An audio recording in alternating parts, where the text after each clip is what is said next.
In the beginning, everything seemed ordinary. The mornings unfolded as usual, with a slow awakening, the gentle light filtering through thin curtains, and the aroma of freshly brewed coffee in the kitchen. The house stood on the outskirts of a small town, surrounded by an old garden and cherry trees. Spring was just beginning to take hold, and nature was only starting to awaken from its long winter sleep. The people in the house lived quietly, not expecting any changes. Their days flowed calmly and predictably. But with the arrival of March, something new appeared, at first barely noticeable. At first, it was just a sound. A quiet, barely audible tapping, as if someone were gently touching the windowpane with a finger. Then the sound began to repeat. Every morning, at the same time. At first, no one paid attention. Some blamed the wind, others thought it was rain or perhaps loose shutters. But day after day, the sound returned. And one day, when someone approached the window, everything became clear. A bird was sitting on the windowsill. Small, with smooth white-gray feathers and dark, shiny eyes. It wasn't afraid. It didn't fly away when approached. It just sat there and looked inside, as if it knew that behind the glass, someone was waiting. And then again, a soft tap of its beak. One, then another. And silence. It would fly away, disappearing among the trees, blending into the morning sky. And the next day, it would all repeat. It repeated with such precision that it became part of the morning routine. But with each passing day, there was less chance in it and more unease. The bird's behavior was too deliberate, too persistent. It seemed to be trying to say something. To convey. To show. And there was something almost human in this. Someone in the house began to feel a strange tension. At first, slight, like an inexplicable premonition. Then, much more tangible. It seemed that behind the tapping lay not just a habit or playfulness, but a plea, a call, or a warning. Especially disturbing was the day the bird not only tapped but stayed at the window longer than usual. It didn't fly away. It sat there, its gaze fixed on the room, and seemed agitated. The gentle rhythm of its beak gave way to long pauses, in which there was something painfully meaningful. The residents of the house began to speculate. Someone recalled old beliefs about birds as messengers, someone else tried to explain it all as instinct. But the inner tension continued to grow. Because each new visit from the bird felt less like a routine and more like a warning. Or the beginning of something that was about to happen. The peace of the morning was broken by its presence, and the day began with a sense that outside the window stood something connected to the past. Or the future. Or something hidden deep within the person themselves. And the longer these visits continued, the stronger the feeling became that the bird wasn't just flying in. It was coming. For something. For someone. And all that remained was to watch, wait, and try to understand what exactly it was trying to convey with its daily tapping. The morning light filtered through the clouds with a pale softness, casting a muted glow across the living room. The sound came again, measured, consistent, deliberate. The bird was back. It tapped against the glass not like a creature confused by its reflection, but with purpose, with meaning.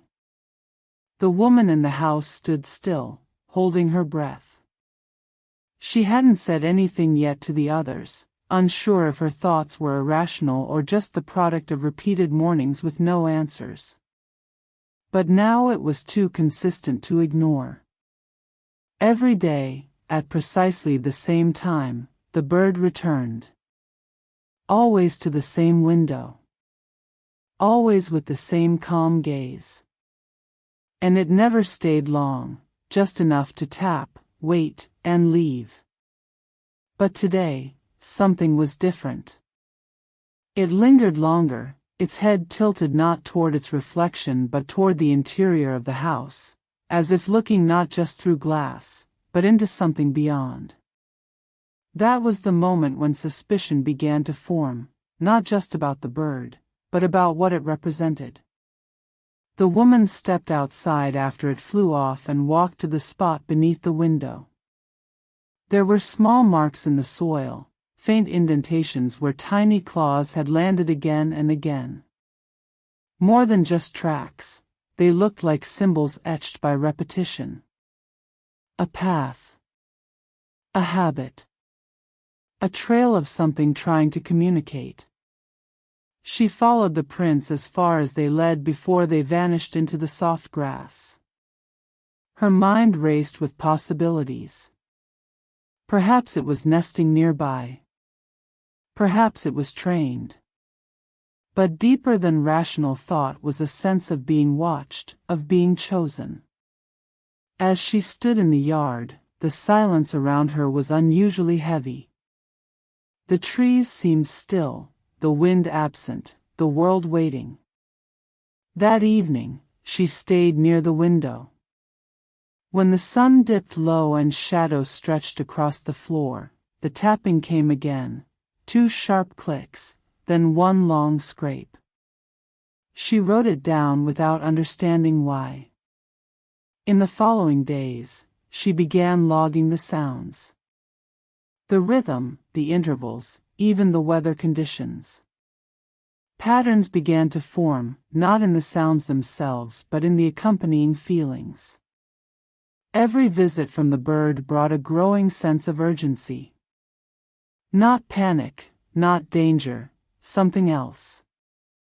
Something pleading. She wasn't alone in noticing. A neighbor mentioned having seen the bird fly toward the woods but never away. Another said it had sat on her windowsill too, just for a moment, then gone. That was when the woman decided to follow. One morning, after the tapping stopped, she stepped outside quickly enough to see the bird lift into the air and glide low, heading in the same direction as always. She walked after it, unsure of where she was going, but trusting the pull in her chest that said, "This matters." Through narrow paths and uneven terrain, she kept sight of the flickering gray figure darting between branches. It never strayed too far ahead.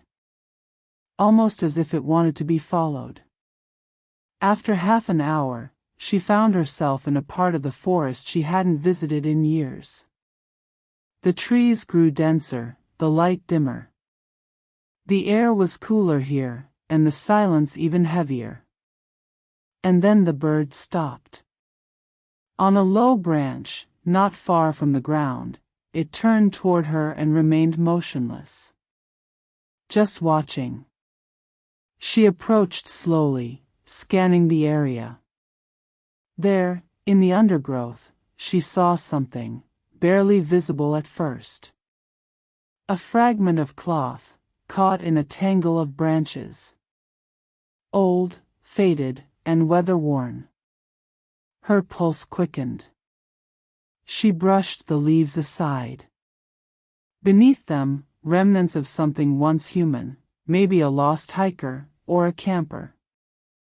It was too soon to say. But the bird, still perched and silent, did not move. It had led her here. That night, she couldn't sleep. Not from fear, but from a consuming curiosity. This wasn't just animal instinct.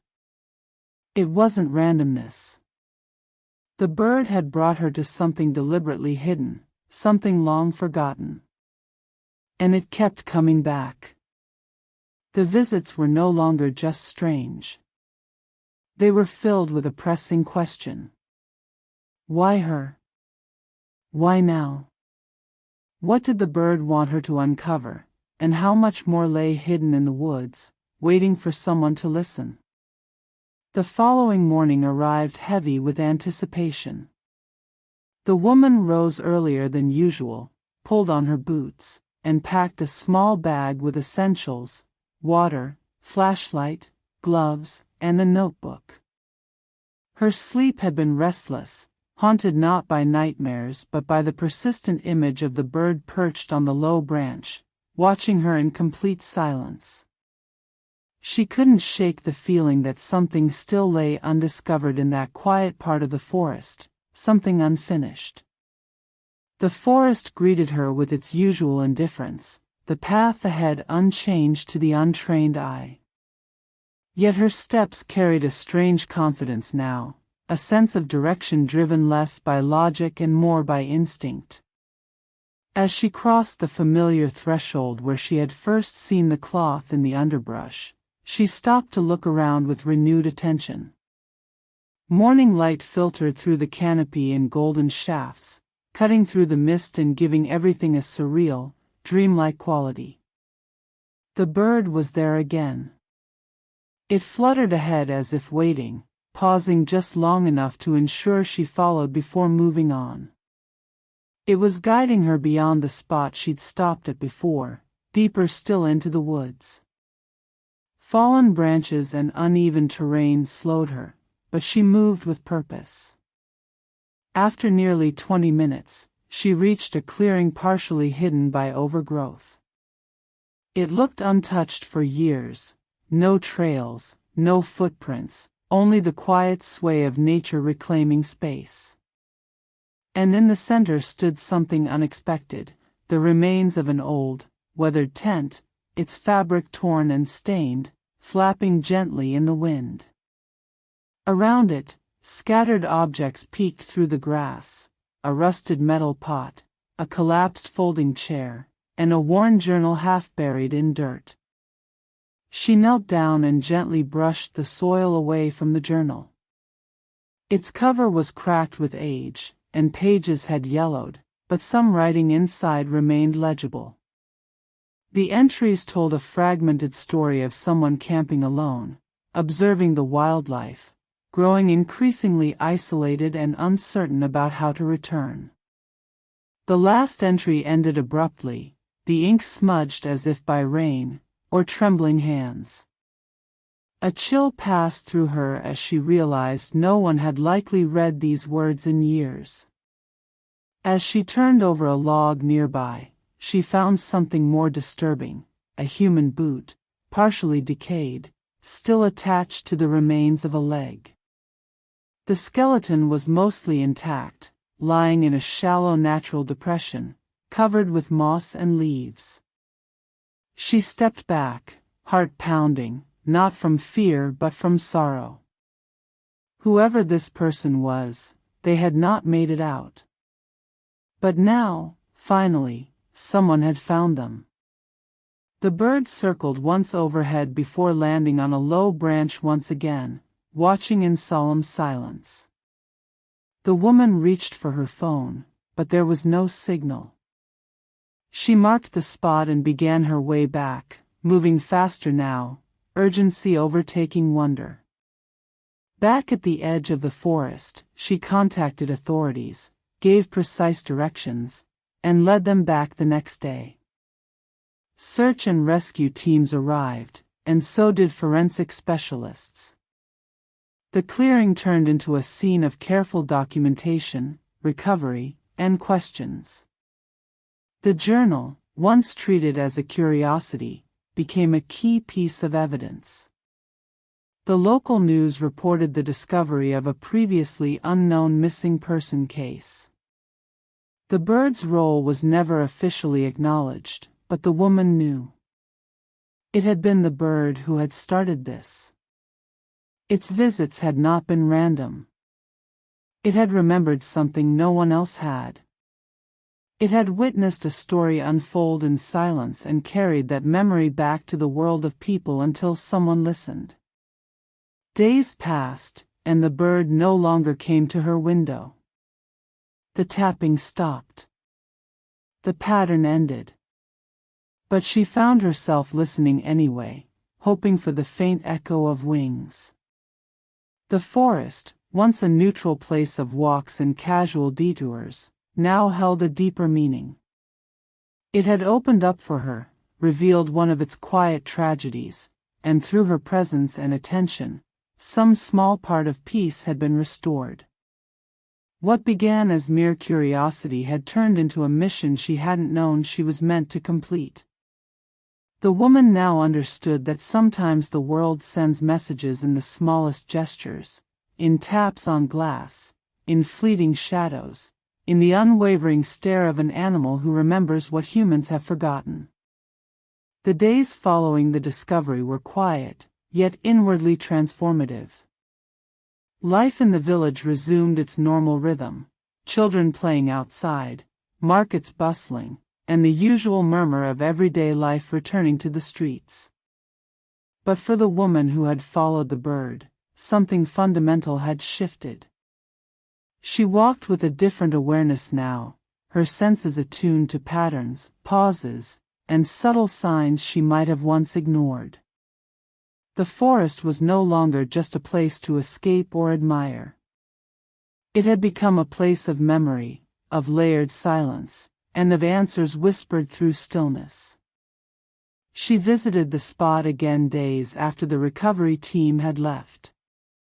The clearing looked almost the same, but now it held traces of human movement, disturbed soil, flagged markers, and faint tracks where boots had passed.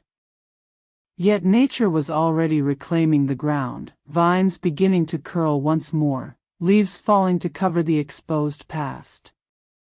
She stood still for a while, not searching for anything this time, just allowing herself to be present. The bird did not come again, but she felt it somehow watching from a distance, or perhaps its purpose fulfilled, it had simply moved on. Back at home, she found herself rereading the pages she had copied from the recovered journal. The words were haunting in their simplicity, descriptions of stargazing, of meals eaten alone, of the way the winds sounded at night. There was longing in those entries, and hope too, fading over time into confusion and resignation. She wondered how many other lives had brushed the edges of hers unnoticed. How many voices had tried to reach out through some quiet sign, a glance, a feather, or a rhythmic tap against glass. The bird had brought her into one of those stories. Not for drama, not even for closure, but because something needed to be remembered. The woman spoke little about the experience. When asked, she shared the facts but left out the deeper thread, the connection she had felt, the sense of being chosen not by fate, but by attention. The power of noticing, of not turning away when something unusual enters the everyday. That was the real message. Over time, her home began to reflect this change. She hung bird feeders outside, placed a dish of water on the sill, and began sketching the birds she saw, documenting their colors and habits. It wasn't scientific, but it was honest. She was listening more now. Watching. Participating. The village eventually forgot the news story. The headlines faded, replaced by other dramas. But the woman carried that memory like a private vow. She walked the forest trails with reverence. She left offerings, crumbs, seeds, fragments of poems scribbled on leaf paper and tucked between bark and stone. Not as ritual, but as conversation. A way of keeping the dialogue open with the quiet forces that had spoken to her in wings and silence. There were no more birds knocking on her window. Yet now and then, she would wake in the morning and find a feather resting on the ledge. Once, she found 3 in a perfect row. Once, one fell from the sky right as she looked up. Coincidence, some would say. But she had moved past the need for proof. She believed in connection. In presence. In the idea that attention itself could be an answer. On the anniversary of the day the bird first came, she lit a candle by the window. Not in mourning, but in gratitude. Not for the tragedy uncovered, but for the quiet chain of moments that had led her to it. She had been called to bear witness, not to intervene, and in doing so, had fulfilled something sacred and small. In the end, the meaning wasn't in the mystery. It was in the act of responding. The way her life had folded around that one strange occurrence, reshaping her view of what mattered, of how deeply every moment might ripple if only noticed. The bird had come with a message. And she, simply by listening, had delivered it.